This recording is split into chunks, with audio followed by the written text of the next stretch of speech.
Hello, Wobbly Phil here. Before you get all apoplectic and hot under the collar about the title of this video, sorry, I won't be trashing Triumph. Nor is the title clickbait. Triumph is a fantastic British success story. So successful, in fact, that it may also have played a part in killing off the classic motorcycle market. Why? Bear with me and I'll try to explain.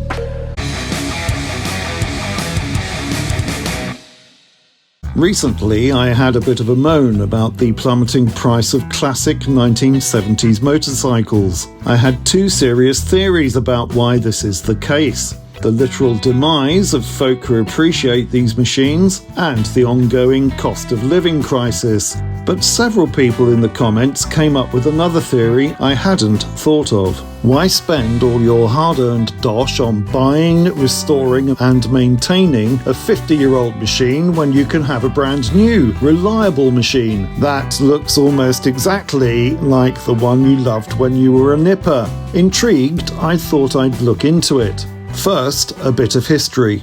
A bit of history. Yes, this is going to be one of those annoying YouTube videos that are broken up into chapters, with a chapter title and a serious voice reading you the title of each chapter in case you can't read it. Triumph can trace its roots all the way back to 1884, when 20-year-old Nuremberger Siegfried Bettmann emigrated from Germany to Coventry and started a bicycle company. By the turn of the century, he was making motorbikes, and by 1913 he'd become the city's mayor, a position which was cut short a year later due to a spot of bother on the continent. By the Second World War, he was also building cars. The glory days came after the war, and Triumph boomed in the 1950s and 1960s until it all went tits up in the 1970s, with the company finally going bankrupt in 1983. Triumph's demise has been well documented elsewhere, but it's what happened next that I'll be focusing on. Rising from the ashes. Enter John Bloor, a former plasterer who'd made a mint from house building and property development. I used to be a plasterer. I ain't a plasterer no more. No, the bottom fell out of the housing market. Thank God! Mr. Bloor, who's now 81, is apparently happier driving a Range Rover than riding a motorcycle due to hip problems. Most of us old geezers can probably empathise with that.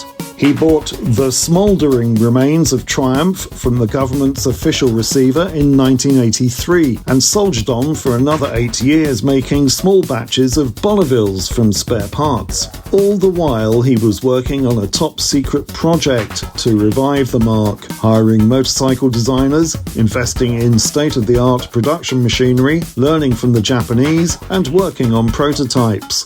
In 1988, he started building a 10-acre factory in Hinckley, Leicestershire, and the first models rolled off the production line in 1991.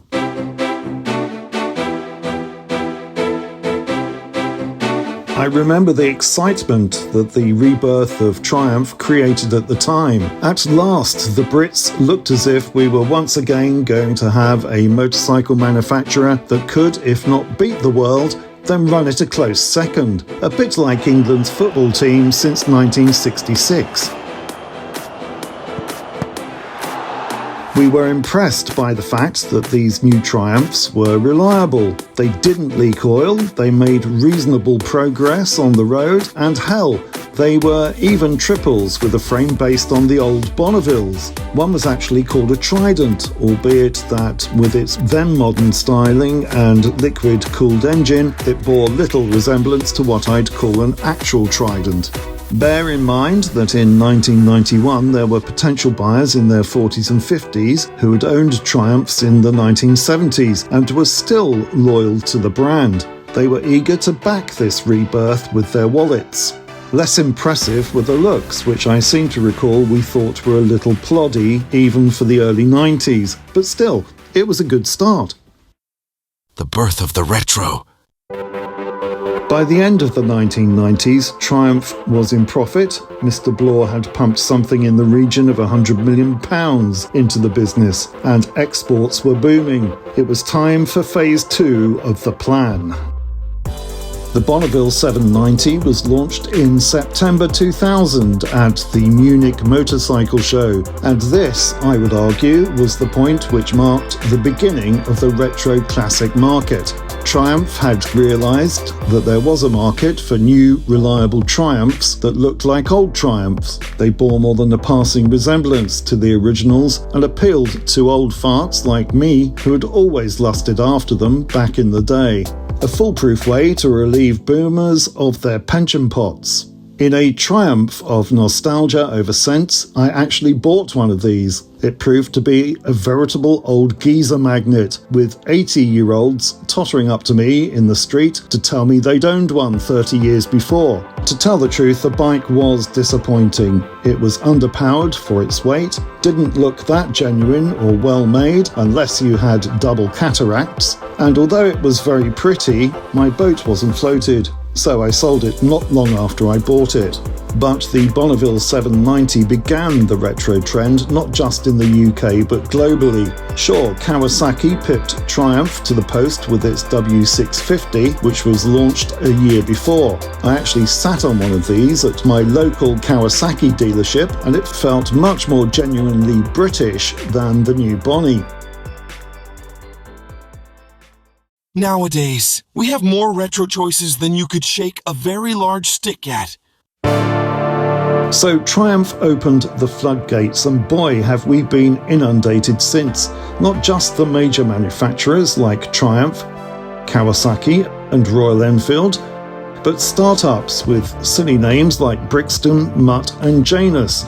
Luckily, the latter only make small bikes, otherwise you could be accused of sitting on a huge anus. Defunct marques like BSA and Norton have been resurrected to cash in on this gold rush. You could even argue bikes like my Indian FTR and Yamaha's XSR, which some folk call neo-retro, fall into the same category. The death of the classic.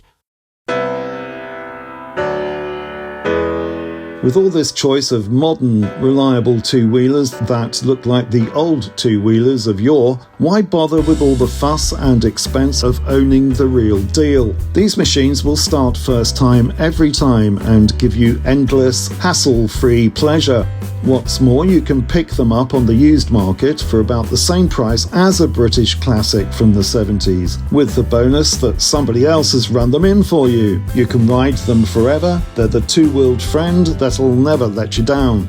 But this is all based on a gut feeling, because the statistics to prove any of it are hard to find. My go-to website for vehicle stats here in the UK is How Many Left, which logs the number of all makes and models that are on and off the British roads using data from the UK Department for Transport. Using Triumph Bonneville as my search term, you can see that 973 machines were registered in the UK the year the new Hinckley Bonneville was launched. Looking further back, the best I could do was search for Triumph as a manufacturer. There's a peak of 3,500 Triumphs registered in 1973, which makes sense, although bear in mind some of those will be cars. British Leyland was still badging some of its cars as Triumphs back then, but everything since 1984 will be Triumph motorcycles. That's the blue line for first registrations, but look at the grey line.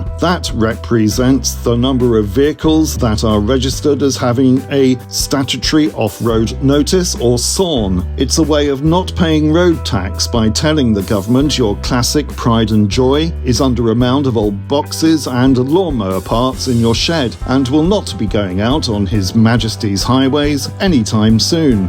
Those blue and grey lines meet in about 2007, with the blue line then skyrocketing. Was that the tipping point when folk started turning their backs on classic Triumphs and increasingly bought Hinckley Triumphs instead? I'm not a statistician, but it feels like it backs up the theory in this video. Perhaps in time, retro classics might even become classic retro classics in their own right. In a reversal of what used to happen to me on my Hinckley Bonneville, I now get old blokes coming up to me on my 1975 Trident, mistaking it for a Hinckley Triumph model. My response is usually a glare followed by a patronising lecture. So, do you agree that Triumph's trend setting in the early 2000s killed off the British Classic? What do you think? And could it be that the retro market will decline just like the classic 70s bike market, as the demographic is probably very similar, with the Grim Reaper waiting on the sidelines? Darling, you didn't use canned salmon, did you? Always end on a cheery note, that's what I say. I hope you enjoyed this video. If you did, then please consider liking, subscribing, commenting and sharing to let YouTube know we're doing something right here at Three Phils. Thank you.